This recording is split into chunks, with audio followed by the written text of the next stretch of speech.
Rádio Alfa FM, operando em 87.5. Estúdios localizados à Rua Marechal Deodoro 320, Centro, Botucatu. Rádio Alfa 87,5. A rádio que te move.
Salve, salve, senhoras e senhores, muito boa tarde, sejam bem-vindos ao nosso Alfa Resenha, que começa mais uma edição aqui na sua Rádio Alfa, a rádio que te move. Estamos ao vivo aqui nas ondas do 87.5 aqui de Botucatu e também na nossa live no Facebook. Ao meu lado, nessa pré-sexta, a 1ª de fevereiro, finalmente estamos em fevereiro. Tenho a presença dele, Cacau Arbex. Cacau, ótima tarde, seja bem-vindo ao nosso Alfa Resenha. Boa tarde, Vinícius, boa tarde a todos que estão nos acompanhando. Para alguns, né, finalmente acabou janeiro, né, finalmente. Exato. Parece que muita gente estava com medo de acordar hoje ser 32 de janeiro, né, então, mas acabou janeiro, vamos para o segundo mês do ano aí. Agora vai passar mais rápido, tá próximo do carnaval, mas tem muito futebol pra gente conversar até lá. Bom programa para todos, sempre um prazer estar aqui. É isso aí, Cacau. No programa de hoje vamos comentar sobre as partidas pelo Campeonato Paulista, notícias dos clubes aqui do estado e também do Brasil. Lembrando que vocês podem participar com a gente mandando a sua mensagem através da nossa live aqui no Facebook, como eu disse antes, e também pelo WhatsApp da Rádio Alfa, 14 99661 6411, 14 99661 6411. Mande seu recado aí, tá feliz, tá triste com o seu time, fala aqui com a gente. Eu estou triste, Cacau. Vamos começar então falando da... não sei nem como classificar. Todo ano a mesma história. Portuguesa e Ponte Preta entraram em campo na noite dessa quarta-feira no Canindé em busca da reabilitação no Campeonato Paulista. E o alívio foi alvinegro após 90 minutos, além dos acréscimos. A Macaca abriu o placar com o Gé no fim do primeiro tempo, suportou a pressão da Lusa depois do intervalo e ampliou com o Dodô aos 44 da etapa final, para ganhar pela primeira vez no estadual e impor a 3ª derrota seguida da Portuguesa. Essa reabilitação levou a Ponte aos 5 pontos. Com as derrotas do Guarani e Água Santa para Mirassol e Santos, a Macaca assumiu a vice-liderança do grupo B. Os concorrentes ficaram com 4 pontos cada. A Luz, estacionada com 3 pontos, corre o risco de ser ultrapassado por Ituano e Santo André, que jogam hoje. Cacau, ontem eu falei que era o início de fato do campeonato para a Portuguesa. Criou, muita posse de bola, muitas finalizações, mas a Ponte Preta que foi lá, deu 3 cutucadas. Em 2 fez os gols e saiu com a vitória ontem no Canindé. Efetividade é o nome dessa questão aí, né? O Ponte Preta chegou pouco, mas o que interessa é o resultado, na verdade, né? Porque infelizmente não pode perder jogo em casa para uma equipe concorrente. Vamos falar que é concorrente direto na parte de baixo da tabela. né? Perde esse jogo, além de não conquistar mais uma vez os 3 pontos em casa, né? Segunda derrota em casa, né? E a situação só não está pior para o Portuguesa por causa da vitória na primeira rodada, até certo ponto improvável, contra a Inter de Limeira fora. Foi só para iludir. Então a situação só não está pior, tanto que se o campeonato terminasse hoje, além de não ser rebaixado, a Portuguesa ainda ia disputar as quartas contra o Santos, apesar de ter um jogo. Os rivais jogam hoje ainda. Exatamente, né? Então é aquela coisa de ficar secando os rivais, né? Tanto para a questão do rebaixamento quanto para questão aí da classificação nesse momento, né? Mas é uma coisa que liga o sinal de alerta na Portuguesa, né? Porque você perder para o São Paulo no Morumbi é um resultado até certo ponto esperado para, né, para quem está tentando voltar a ser uma equipe de força no futebol paulista. Até a derrota para o Bragantino, apesar, nós vamos falar do Bragantino daqui a pouco também, até a derrota para o Bragantino na semana passada já ficou não tão esperada assim, porque o Bragantino está tendo uma campanha sofrível, a única vitória. Só ganhou da Portuguesa fora, e a Ponte Preta só ganhou da Portuguesa fora. Vinha de 2 empates e uma derrota, a campanha da Ponte era sofrível em casa, acaba recuperando esses 3 pontos fora.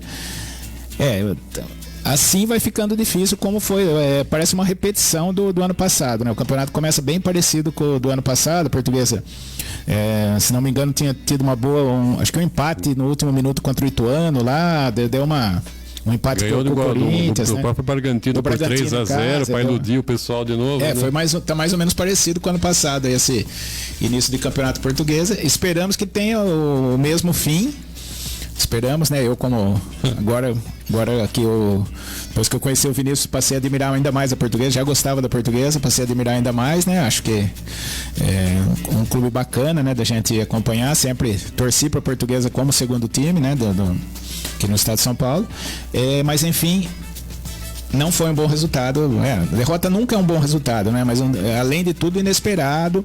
E além de tudo, é um jogo chamado jogo de 6 pontos na briga pelo rebaixamento para coisas melhores. Então a Portuguesa vai sofrer nesse campeonato, infelizmente, Vinícius. O Juliano me mandou ontem aqui as estatísticas, né? Chutes da Portuguesa, 21 contra 11 da Ponte. Chutes no alvo, 6 da Portuguesa, 3 da Ponte.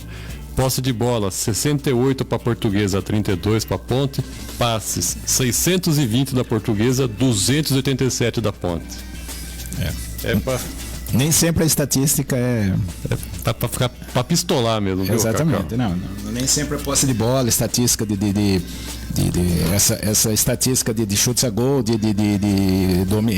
tempo de posse de bola. Discípulo do Diniz, o Dado Cavalcante. Exatamente. Mas não está sendo produtivo. Como eu falei, a palavra foi efetividade. Justo no dia que eu comprei a camisa nova. Eu já me arrependi. Não se arrependeu, não. Tem muito campeonato pela frente, tem mais 8 jogos. Bom, vai sofrer bastante ainda. Então. Pela quarta rodada, a Portuguesa vai enfrentar o Palmeiras. Só que só no dia 21 de fevereiro, já que o Verdão tem a Supercopa do Brasil domingo. Então, o próximo desafio da Lusa será na próxima quarta-feira. Ai, que sussa! 9h30 da noite contra o São Bernardo fora de casa. Tá fácil. Tá facílima. Já a Macaca volta a entrar em campo no domingo contra o São Bernardo. Mas pela quarta... volta com a quarta rodada, Jogo às 8 da noite. Quinta rodada, né? Quinta rodada, é verdade. A quarta rodada foi ontem. Então, Portuguesa contra o São Bernardo na semana que vem e a Ponte pega o São Bernardo agora, lá em Campinas. Primeira passadinha na live, vamos ver quem nos acompanha, quem está chegando para mais uma edição do Alfa Resenha, Cacau. Vamos lá. Fabiane está sempre participando, né? Isso aí, então, seja bem-vindo. Boa tarde, fala pra gente de onde você é, Fabiane, né? Ela que acompanha bastante aqui a programação da Alfa. Isso aí. O Turquinho também está sempre participando aí, obrigado Turquinho Mauad aí pelo prestígio do nosso programa, né? Dando boa tarde, Carlos Vinícius, Cacau Secador de 51 e audiência amiga, ele não esquece, a Macaca está impossível. Não está impossível não, foi com a Portuguesa. Portuguesa está impossível, viu? Está impossível de torcer. Gislaine Oliveira está aqui, boa tarde aí para Gislaine, obrigado aí Gislaine pela audiência. Seja bem-vinda, Gislaine. O comentário aqui do do Turquinho, né? Cacau e Vinícius. O que acontece com a Portuguesa, que outrora foi uma das quatro grandes equipes de São Paulo? Clube que revelou vários talentos, tem estádio, não parece ter dificuldade com patrocínio e tem trajetória sofrível na última década. O Vinícius pode falar melhor, né? Eu tenho a minha opinião, mas depois eu falo do Vinícius. Turquinho, a Portuguesa perdeu uma grande oportunidade de se fortalecer como uma das grandes mesmo nos anos 90, né? Foi finalista de Brasileiro, chegou em semifinal 96. Em 98, né? Foi finalista em 96, semifinalista em 98. Exatamente, época do Rodrigo Fabri, né? Exato. Nos anos 2000 começou aquela coisa capenga, né? Começou é parte de administração, né? O pessoal pensa mais no próprio bolso do que no próprio clube. Mas o que teve a derrocada mesmo foi o rebaixamento em 2013.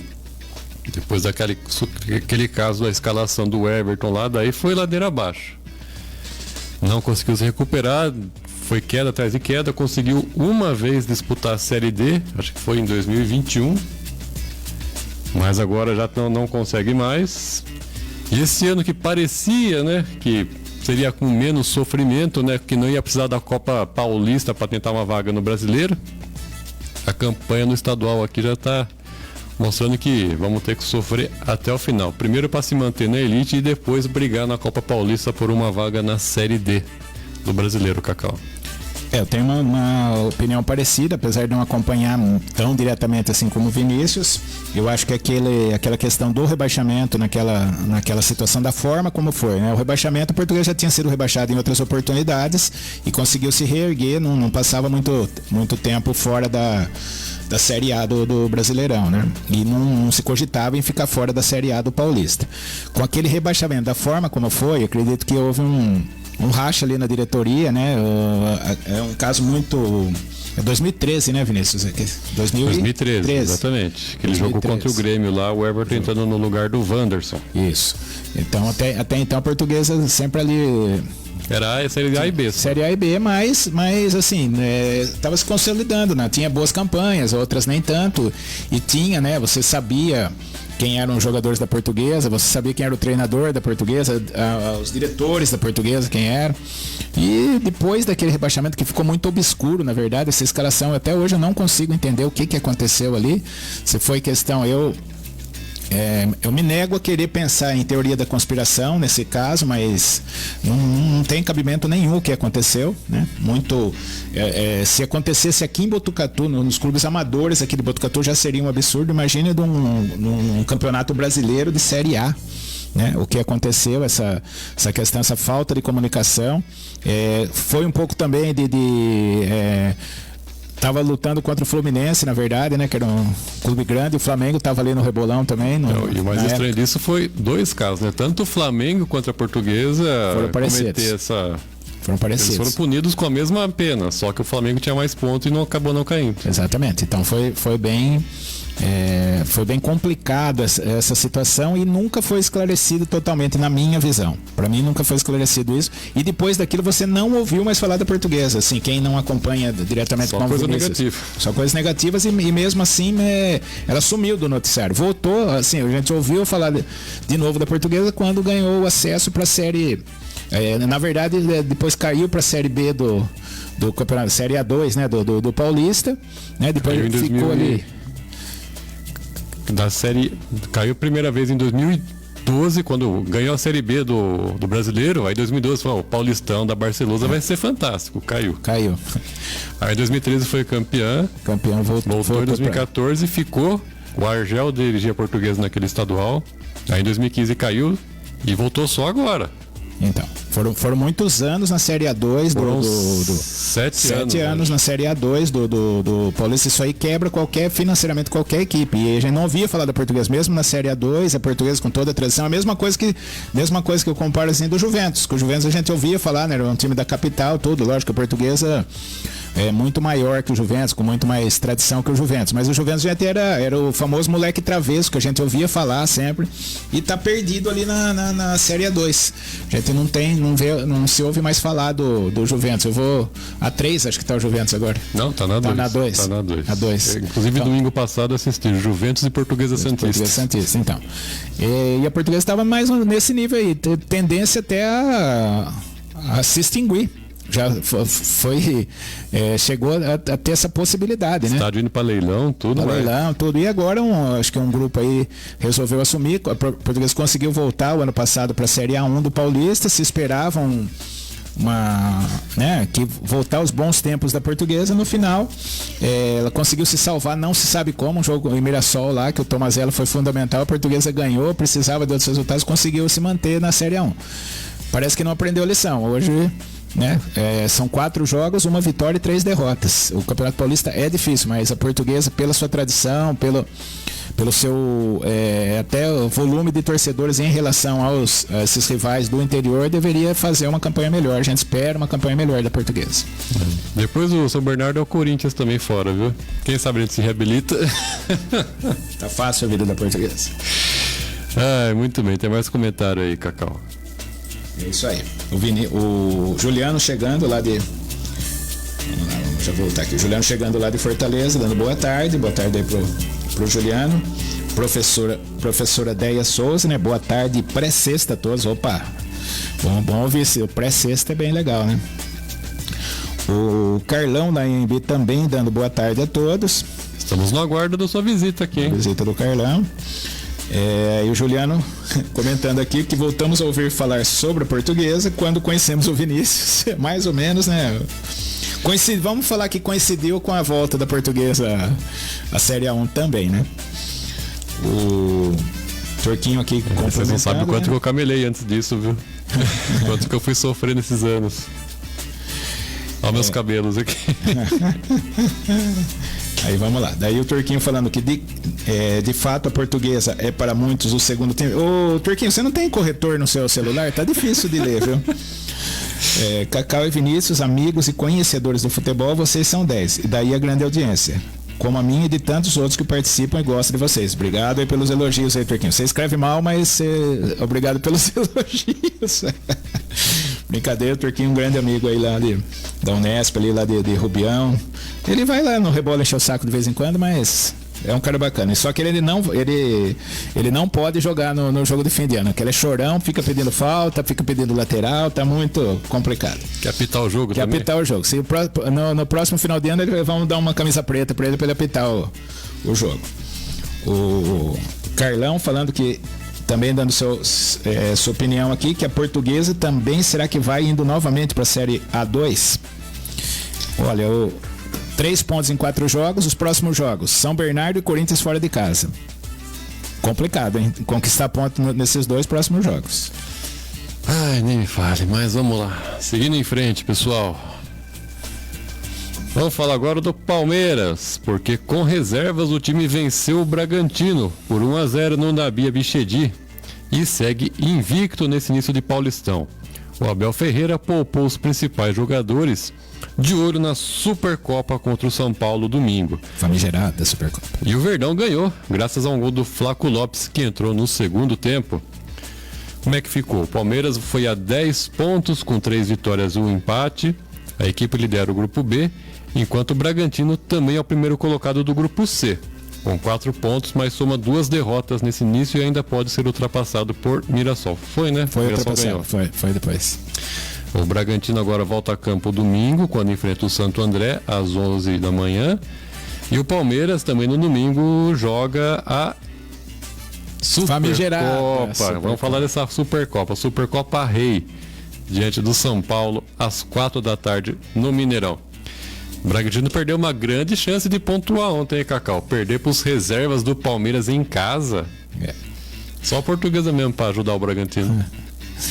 Não, na verdade, a gente comentou aqui ontem, né? O jogo do Bragantino parece que não encaixa com o do Palmeiras, né? Mesmo com o time reserva. O Bragantino, que foi uma asa negra do Palmeiras durante muito tempo, né? O famoso 3-0 lá de Bragança, o Palmeiras invicto Perdeu aquele 3-0 pro Bragantino e muita gente acha que foi em 90 isso. Não, foi em 89, não foi o ano que o Bragantino foi campeão paulista. O Bragantino não, naquele ano que venceu o Palmeiras, ele não. Ele se não me engano, perdeu na semifinal pro São Paulo depois. Né? Depois o Bragantino se sagrou campeão em 90. Mas enfim, o jogo em Bragança, o Palmeiras com o time reserva, deu tudo certo pro Palmeiras. Fez o planejamento para poupar os jogadores para final da famigerada Supercopa do Brasil Rei, né? E conseguiu a vitória. 3 pontos lá em Bragança, né? Segundo o Abel, quando foi questionado sobre meninos do Palmeiras, ele falou: não são meninos, são atletas do Palmeiras. Conseguiu fazer um jogo igual com o Bragantino, né? O Bragantino me parece que está derrapando ainda. Tá? Parece que é a continuação do Campeonato Brasileiro, em que o Bragantino foi mal nas últimas rodadas lá, poderia ter sido até campeão, né? Teve chance de ser campeão, chegou a liderar por pontos perdidos o Brasileirão nas últimas rodadas. 4 rodadas só para acabar. Rodadas, exatamente, e acabou indo pegou a segunda vaga da pré-Libertadores, né? Quase fica fora até da pré-Libertadores. E parece que continuou o ano. A única exceção aí foi a vitória contra a Portuguesa fora. E conseguiu, em três jogos em casa, conseguiu apenas 1 ponto no empate com o Botafogo, perdendo para a Água Santa e ontem para os reservas do Palmeiras. Mas uma vitória merecida do Palmeiras, jogou melhor mesmo com o time reserva, jogou melhor que o Bragantino. O Bragantino praticamente não existiu, parecia que não tinha entrado em campo ainda.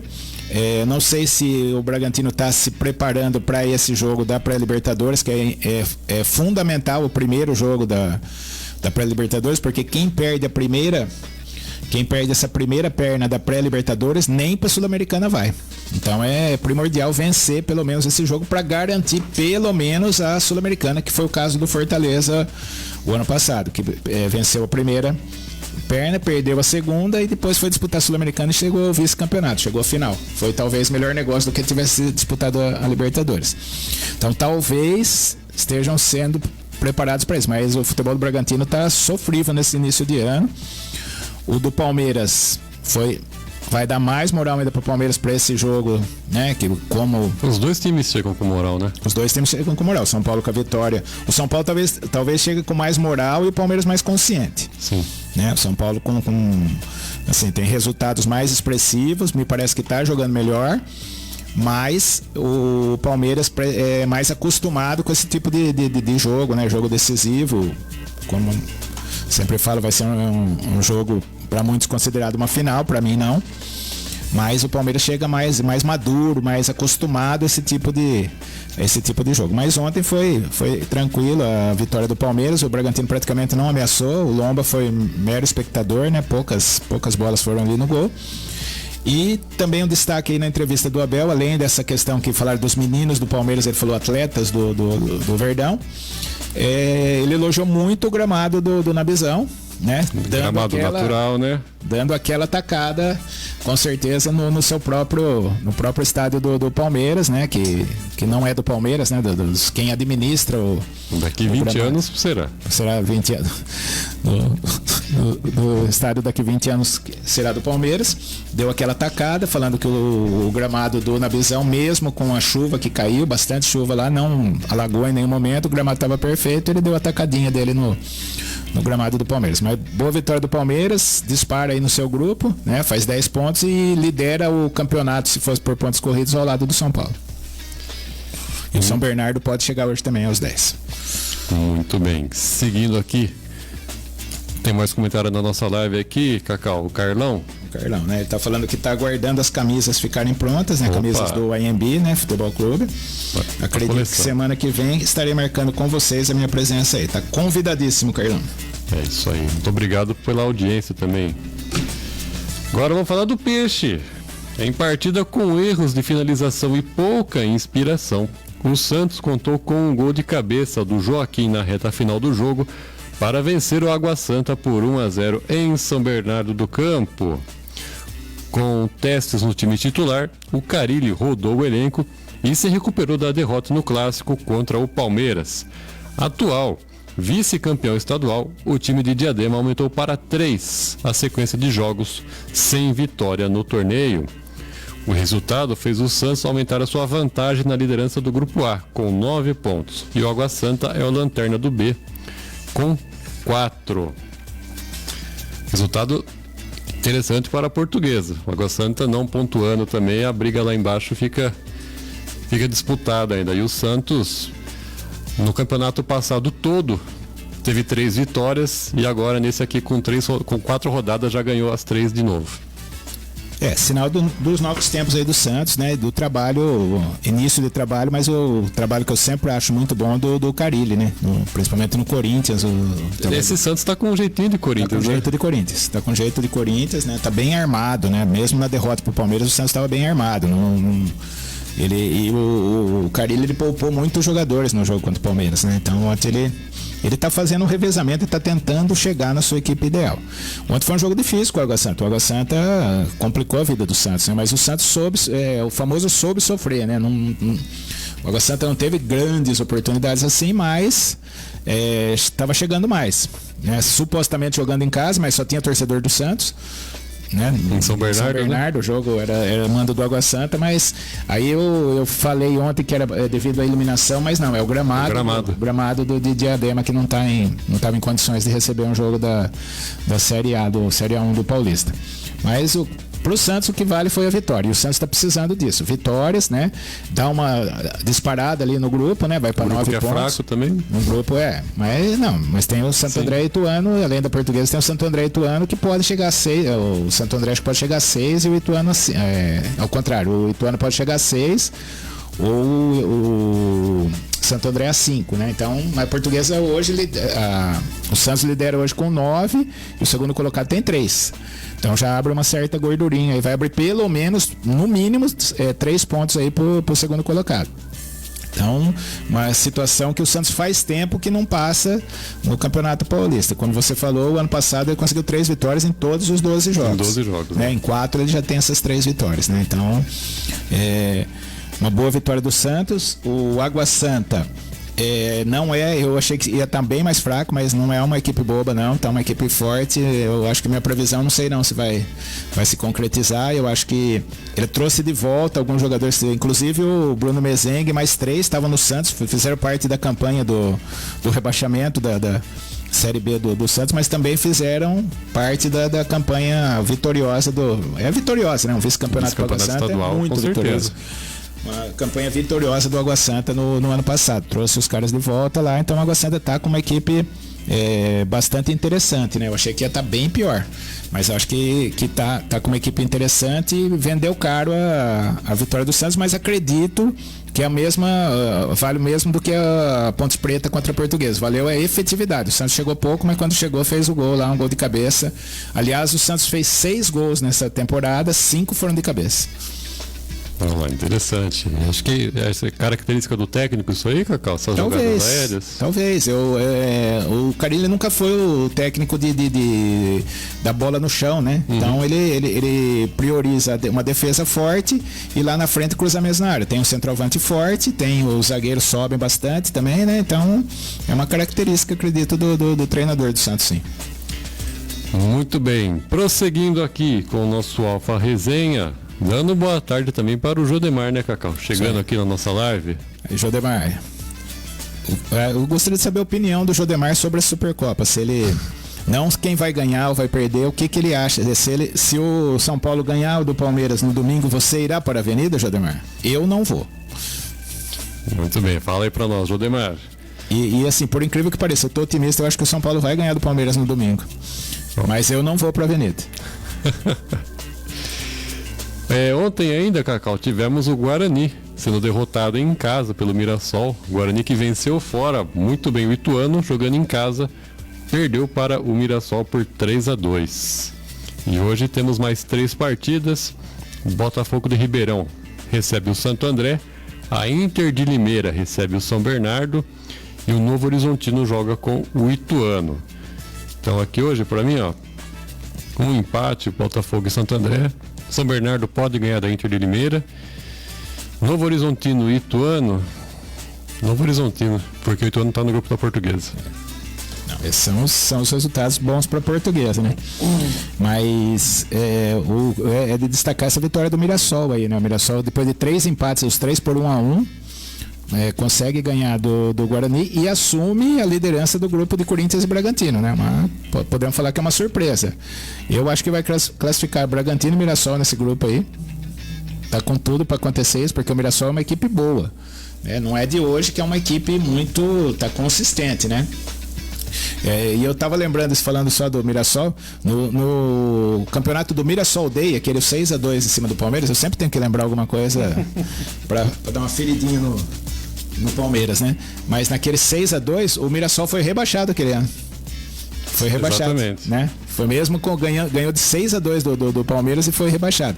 Mas de alguns anos para cá, o Mirassol que não tinha tradição, o Mirassol tinha tradição eu lembro que disputava muito Série A3, Série A2, a antiga divisão intermediária, né? O Mirassol sempre ficava, era ali na região de Rio Preto, né? Ele sempre ficava às margens do América, né? Do próprio Rio Preto, né? Eram os clássicos regionais com o Mirassol, e o Mirassol agora se consolidou bastante, muito em função da venda do Luiz Araújo, que o São Paulo vendeu para o exterior. O Luiz Araújo era um jogador do Mirassol, então ele sempre, qualquer transação do Luiz Araújo, o Mirassol ganha, né? Então ele conseguiu para ver a questão, ele conseguiu estruturar seu departamento de futebol profissional com a venda de um jogador para o exterior, né? Quando o Luiz Araújo, quando estava no São Paulo, então consegue valores maiores, né, do que se tivesse sido direto do Mirassol, e conseguiu estruturar seu departamento de futebol e estruturou muito bem, tanto que desde então o Mirassol tem feito grandes campanhas e inclusive quase subiu também para a série A do Campeonato Brasileiro. Então, olho vivo com o Mirassol. É isso aí. Seguindo aqui, Cacau, continuando a falar de Santos, agora o extracampo. A terceira comissão disciplinar do STJD puniu o Santos por causa da confusão ocorrida na Vila Belmiro na partida contra o Fortaleza na última rodada do Campeonato Brasileiro do ano passado, que selou o rebaixamento do clube na competição. O Santos foi condenado a disputar 6 partidas com portões fechados na Série B. Além disso, recebeu uma multa de R$100 mil. E o Peixe deve recorrer da decisão ao pleno do STJD. O clube foi denunciado no artigo 213 do Código Brasileiro de Justiça Desportiva, que trata de deixar de tomar providências capazes de prevenir e reprimir desordens em sua praça de desporto, invasão do campo ou local da disputa do evento desportivo, lançamento de objetos no campo ou local da disputa do evento desportivo. Lembrando que inicialmente o procurador do caso pediu a pena máxima do artigo, que prevê a perda do mando de campo de 10 jogos e multa de R$100 mil. O auditor recordou a reincidência de ocorrências na Vila Belmiro por casos em 2022 e 2023 e a necessidade de uma punição exemplar. Mas ainda ficou assim, Cacau, 6 jogos com portões fechados na Série B. Uma boa pernada do campeonato, né? Umas 12, 15 rodadas aí sem... Um terço do campeonato dos jogos em casa, né? Porque a equipe faz 19 jogos em casa, né? Então, um pouquinho menos de um terço dos jogos. Mas é justo. Sim. Porque foi cenas de vandalismo lá. E reincidente, né? Já teve antes, né? Contra o Corinthians, então, né? O pessoal atacando o Cássio. Sim, na Vila Belmiro já aconteceram muitos casos. Mas se a gente for só o fato isolado, né? Do que aconteceu no rebaixamento do Santos, a gente até entende a revolta da torcida, mas colocou fogo em carro de pessoa que não tinha nada a ver com o negócio, e dentro do estádio também correu risco, muita gente, muitos inocentes correram risco, né?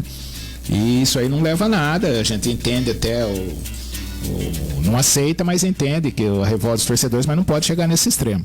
Então, muito bem dada a punição, no fim vai acabar virando para poder entrar mulheres e crianças, aquela coisa que eu acho que é interessante essa. Sim, apenas alternativas, porque né? Quando você coloca o estádio vazio, você está punindo o futebol, não só a equipe. Eu acho que pune o futebol. Fica um espetáculo, a gente passou na pandemia por isso aí e tal, é uma coisa muito chata. Você mesmo ver o futebol pela TV, coisa no estádio vazio, não tem o mesmo brilho. Me parece que é muito diferente. Vai acabar virando por aí. Mas tem que ser feito, aplicada a regra, né? E a punição faz parte da tentativa de educação dos torcedores para que fatos como esse não voltem a se repetir. Com certeza o Santos não queria estar nessa posição, os jogadores que estavam lá não gostariam de ficar marcados por isso, né? Eu acho que não foi falta de empenho, não foi corpo mole, não foi nada, então não justifica uma revolta tão grande o que aconteceu, né? Os atos de vandalismo que aconteceram na Vila Belmiro na rodada final do Brasileirão. Muito bem, vamos ver se essa punição será mantida ou se o Peixe vai conseguir uma redução aí na sua pena. E só confirmando que essa pena é para o Campeonato Brasileiro. Exatamente. Da Série B, né? Não vai competições organizadas pela CBF. Exato, como o Santos não vai participar da Copa do Brasil, então é para o Campeonato Brasileiro Série B. Isso aí, tem mais comentários aí na nossa live, Cacau? Tem aqui, ó. Vou só mudar a ordem aqui, só para o José Aparecido Correia, é o Cido, né? Mais um zagueiro lá do Rebola. Um abraço aí pro Cido, né? Ele perguntando aqui, ó. Boa tarde para vocês, vai dar São Paulo. Será que o Jodi vai para a Avenida? E o Jodi já tinha respondido, né? Já falou aqui que não vai. Ele falou, eu também não vou para a Avenida. Acho que não é um título expressivo. Eu já sou mais radical, não é um título. E daí ele falando aqui para os palmeirenses não considerarem que esse título vale um Mundial ou mais um Brasileirão. Eles vão falar que tem mais um Brasileirão se ganhar o título. E eu já vou repetir. Ganhar do tricampeão mundial não vale como título mundial.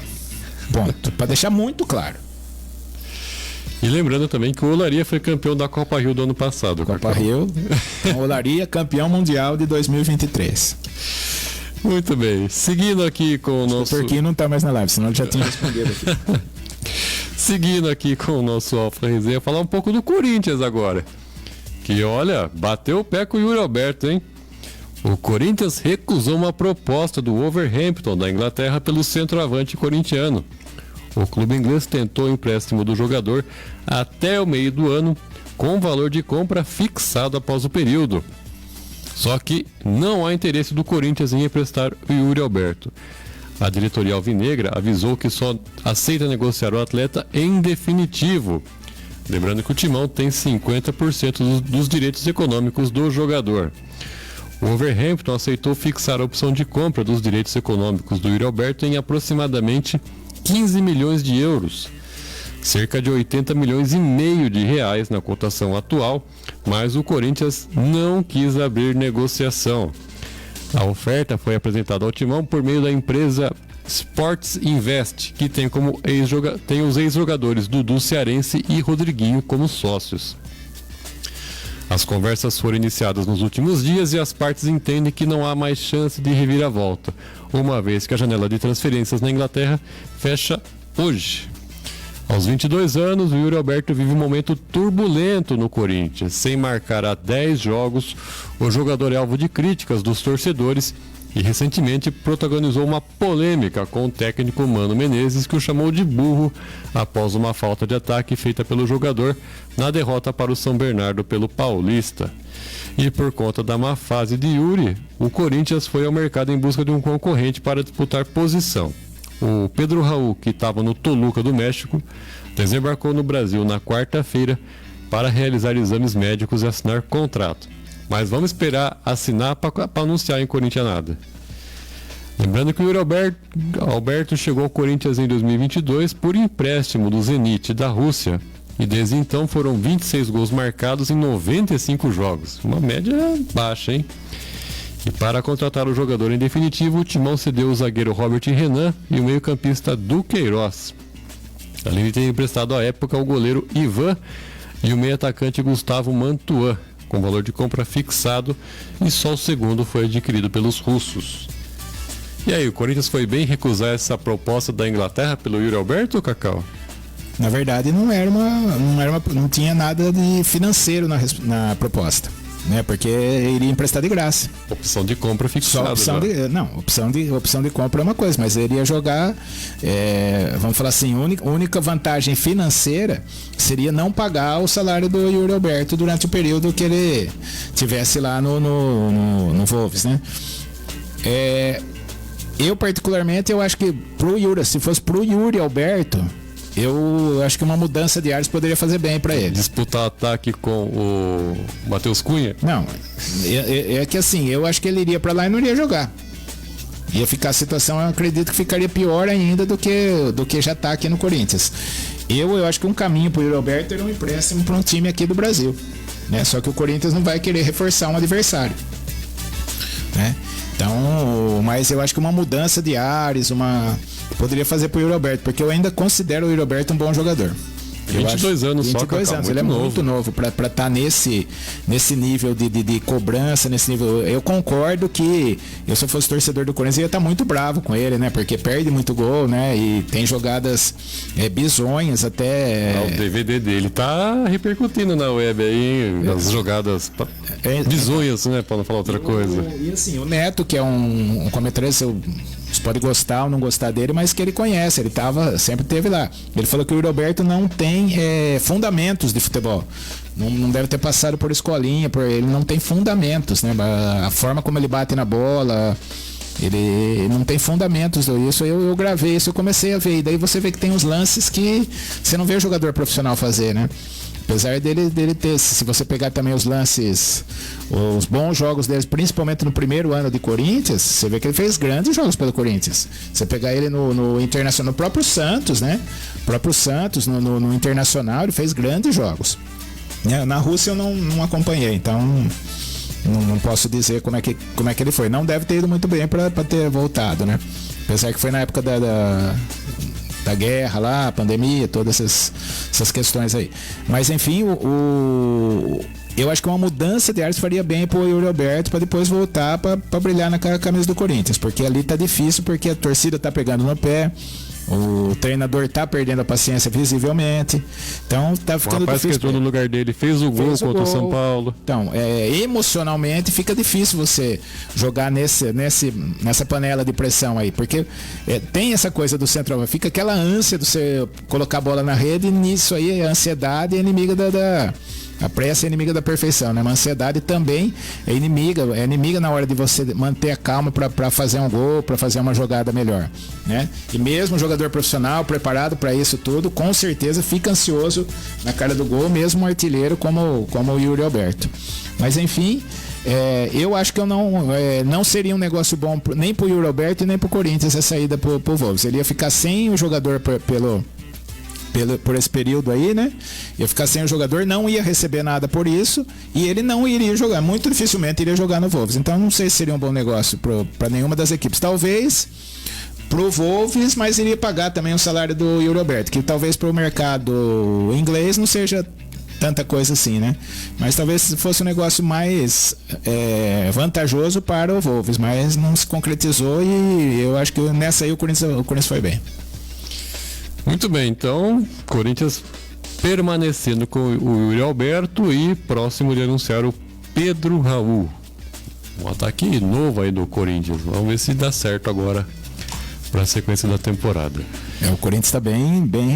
O Pedro Raul tá quietinho, não se fala na hora. Ultimamente só dá para cravar a hora que o cara vestir a camisa, o juiz apitar e ele jogar. Do contrário, não dá para cravar nada. Tem mais comentário na live aí, Cacau. Ele tinha feito um comentário mais forte aqui, vamos ver o que ele colocou. Vamos lá. Que dor de cotovelo e secadores com o Palmeiras e sua vitória de 51. Ai, meu Deus do céu. Afirmado pela imprensa da época e ratificada pelo Cafu, membro da FIFA. Quem é Cafu, membro da FIFA? Ai, meu Deus do céu. Observação: vestiário não é o melhor lugar de registro das histórias, viu, senhor Cacau? Insuportavelmente secador, mas mora no meu coração. Vou repetir. No vestiário do Palmeiras, não é de qualquer outro time. Campeão da Copa Rio 1951. Temos imagens. O Palmeiras foi campeão da Copa Rio 1951. Amanhã eu vou tentar recuperar essa imagem para colocar aqui no ar. E a Leila vai pagar multa toda vez. Se a Leila vê o senhor falando essas besteiras aqui, o Palmeiras vai ter que pagar multa por assumir que é campeão de 1951. É Copa Rio. Copa Rio o Olaria ganhou ano passado. O Fluminense ganhou em 52 e não fica falando que foi campeão mundial. O América ganhou, o Botafogo ganhou. Ninguém fala que foi campeão mundial porque ganhou essa maldita Copa Rio. É que nem falar que amanhã ganhar o jogo do São Paulo lá foi campeão brasileiro, campeão mundial, campeão sei lá do que. Não vale nada. Vamos conscientizar. Campeão da Copa Rio. Põe lá o troféuzinho lá da Copa Rio, tá tudo certo. Muito bem, um abraço pro Turquinho. Agora, Cacau, falar de naming rights aqui. Porque a Alegra Pacaembu, a empresa que detém a concessão do estádio, anunciou nessa quarta-feira que fechou um acordo de naming rights do estádio com o Mercado Livre. E o local será chamado de Mercado Livre Arena Pacaembu. De acordo com Fernando Yunes, vice-presidente sênior e líder do Mercado Livre no Brasil, o contrato pode chegar a 30 anos e superar R$1 bilhão no total. Na entrevista coletiva realizada na quarta-feira, o CEO da Alegra, o Eduardo Barella, também confirmou que os clubes como Cruzeiro, São Paulo e Santos já têm acordos para a utilização do estádio e que negocia com outras equipes. O executivo não revelou os dados detalhados do investimento. O contrato, porém, tem 5 anos garantidos e será renovado a cada 5 anos. Ele disse que são 5 anos renováveis, sempre por mais 5, mas com a intenção de fazer o contrato chegar aos 30 anos. O Pacaembu foi fechado em 2020, mas naquele ano, por causa da pandemia da Covid-19, o local foi usado como hospital de campanha e a reforma começou meses depois. A intenção era reabrir o estádio no último dia 25 de janeiro, aniversário de São Paulo, para receber a final da Copinha, mas as obras não avançaram. E olha só, o novo Pacaembu terá capacidade para 26 mil pessoas, menor do que a anterior, que era próxima a 40 mil.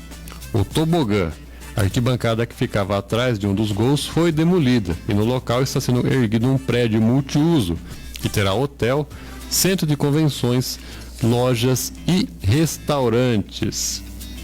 Então tá aí. Mercado Livre Arena, Cacau. Uma boa pra gente voltar a ter jogo no Pacaembu, né? Que o Pacaembu, eu assisti jogo no Tobogã. Quem assistiu, assistiu. Quem não assistiu, não assiste mais. Eu assisti jogo no Corinthians e São Bento, 1-0 Corinthians, gol de Lima, centroavante. Assisti esse jogo no Tobogã do Pacaembu. O Pacaembu é talvez o estádio que eu mais gostei desse jogo. Porque era muito próximo e sem ter aquela... Muito aconchegante também. Aconchegante. O Pacaembu era muito aconchegante. É muito aconchegante, né? O Tobogã ficava um pouquinho mais distante, assim. Era uma geralzona, assim. A gente foi porque não tinha mais ingresso de arquibancada, tivemos que ir pro Tobogã. Então não vai fazer tanta falta, assim, o Tobogã. Vai faltar na questão de quantidade, pela metade, né? 14 mil pessoas, né?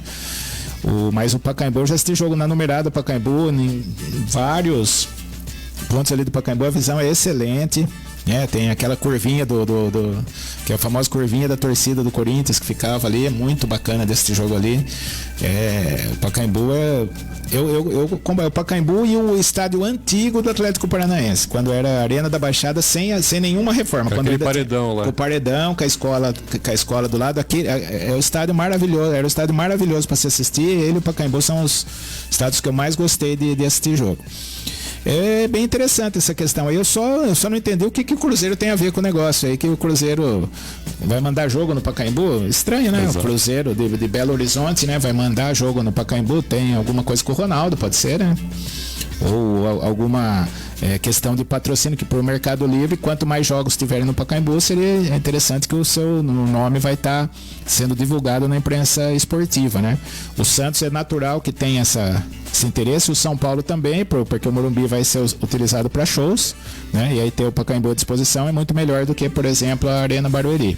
Sim. Que a Arena Barueri foi bastante utilizada em comparação ao Pacaembu na época, porque o aluguel do Pacaembu era muito maior do que o da Arena Barueri. O da Arena Barueri era muito pequeno, né? Não se pedia porcentagem de renda, nada, então as equipes levavam jogos para Barueri ao invés do Pacaembu. Isso fez com que o Pacaembu fosse subutilizado também quando as equipes, principalmente Palmeiras e Corinthians, construíram as suas arenas. Era muito comum Palmeiras e Corinthians principalmente jogarem no Pacaembu. Mas enfim, eu torço muito para a volta aí do Pacaembu, que tenhamos ótimos jogos. E assim, tem muito boas lembranças, né? Eu lembro uma goleada do São Paulo sobre o Palmeiras de 5-1 no Pacaembu, foi sensacional. Portuguesa 7-2. Portuguesa ganhou do São Paulo de 7-2, essa eu não lembro muito bem, né? O Corinthians ganhou do Santos 7-1 ali no Pacaembu, né? E tem mais também um grande jogo, foi o São Paulo 4, Palmeiras 4, com o gol do Pita, que driblou o Palmeiras inteiro, saiu driblando do meio de campo. Talvez o gol mais bonito que eu já vi, muito parecido com o do Maradona contra a Inglaterra na Copa do Mundo. O Pita fez um gol, não sei se você teve a oportunidade de ver, coloca no gol do Pita contra o Palmeiras, 4-4, São Paulo e Palmeiras. Foi o gol mais bonito que eu já vi na minha vida, foi o gol do Pita no Pacaembu, 4-4. Inclusive na live que eu fiz com ele, eu me recordei desse gol. Ele ficou emocionado de eu lembrar desse lance. E alguns dias depois o São Paulo enfrentou ele jogando pela seleção paulista. O São Paulo enfrentou também a seleção da Rússia, que era a União Soviética na época, e o Pita jogando pela seleção paulista, ele fez um gol muito parecido, só que daí no Morumbi, contra a seleção da União Soviética, e o goleiro era o Dassaev, né? Goleiro de grande projeção na época, né? Década de 80, e era um grande goleiro russo, talvez o melhor goleiro do mundo. Mas enfim, voltando ao Pacaembu, muito legal saber que vai ter uma empresa forte, né? O Mercado Livre está em tudo aí, para tá por trás desse projeto aí do Pacaembu, para a gente ter oportunidade de ver mais jogos no Pacaembu, ver jogos no Pacaembu, né? Independente de que jogo for, né? Que jogo for, independente se for até jogo do Cruzeiro, seria interessante de acompanhar.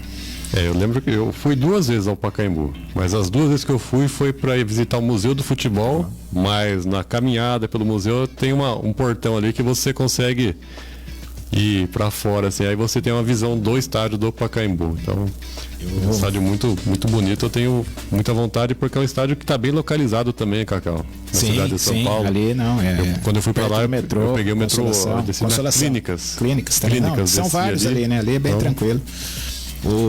Corta o cemitério para chegar. E ali o Pacaembu também teve uma curiosidade também. Antigamente as finais da Série A2 do Paulista, na série, chamava divisão intermediária na época, eram realizadas em São Paulo, Campo Neutro, né? Invariavelmente no Pacaembu, só não era no Pacaembu quando não tinha algum jogo de time grande. E eu acompanhei um jogo do Mogi Mirim, era rodada dupla, era Mogi Mirim e, se não me engano, Portuguesa Santista, o primeiro jogo, e o segundo, que me chamou bastante atenção, Tanabi e Novo Horizontino. O Novo Horizontino tinha feito 2-0 no Tanabi, aí entrou um rapazinho lá no Novo Horizontino, fez 2 gols, acabou com o jogo. O nome dele, Edilson Capetinha.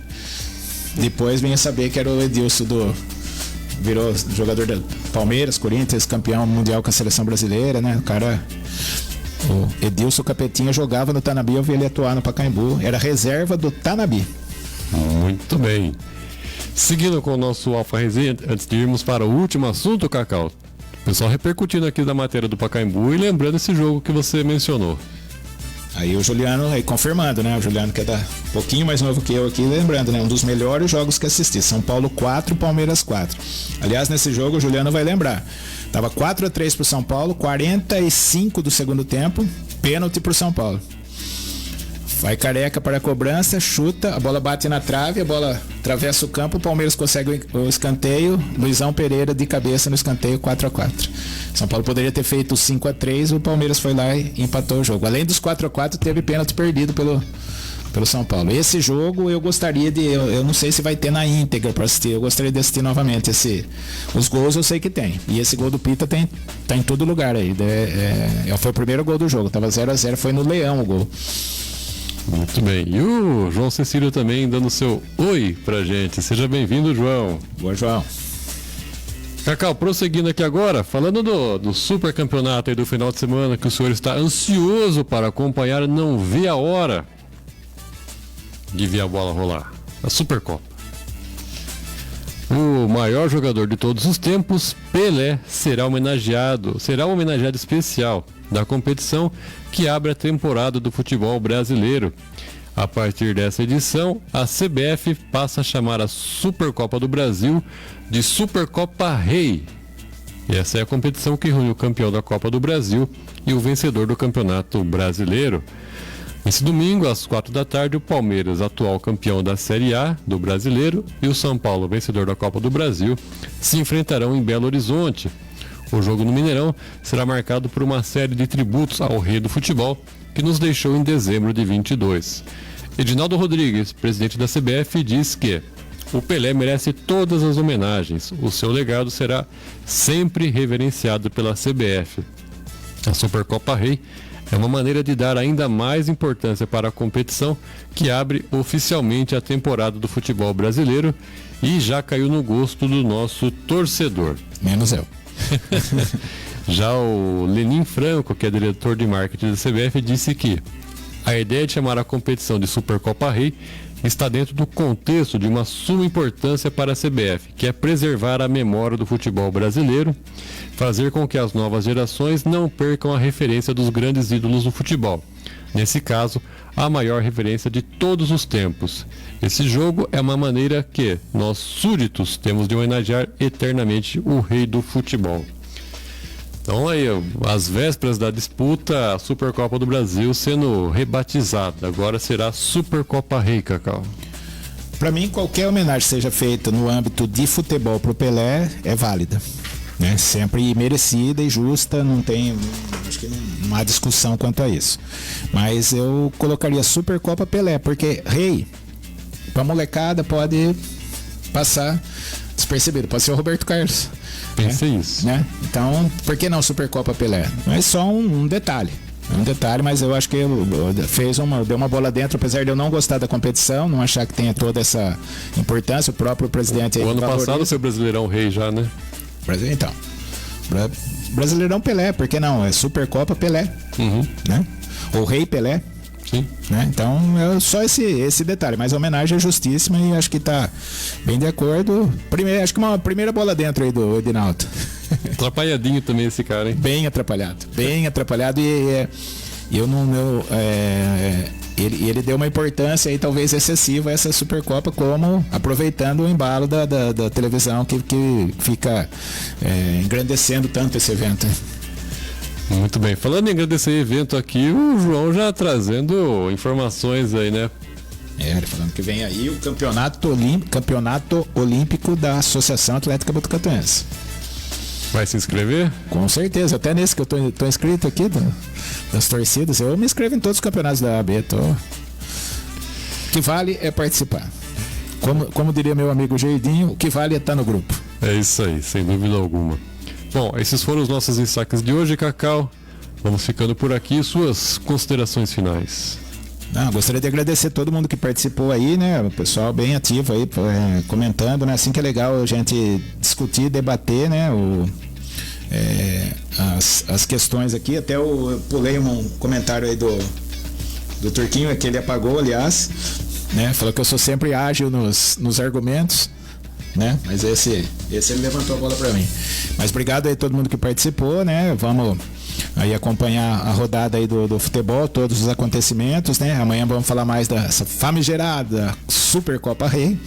Mas estamos aí. Sempre um prazer estar aqui. Obrigado, Vinícius, aí pela companhia mais uma vez. Voltamos amanhã, se Deus assim nos permitir. Valeu, tchau. Isso aí. Valeu, Cacau. Valeu, amigos. O nosso Alfa Resenha vai ficando por aqui, mas amanhã ao meio-dia estaremos novamente aqui na nossa casa trazendo as principais informações do esporte de Botucatu, do Brasil e do mundo. Tenham todos uma excelente tarde e até amanhã ao meio-dia. Valeu!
Alfa FM. Prepare-se para o vestibular com a Escola de Redação Nelson Letras. Curso de redação em aulas em grupo ou individuais. Relações interdisciplinares, análise de temas atuais, material próprio elaborado e mais de 15 anos de estudos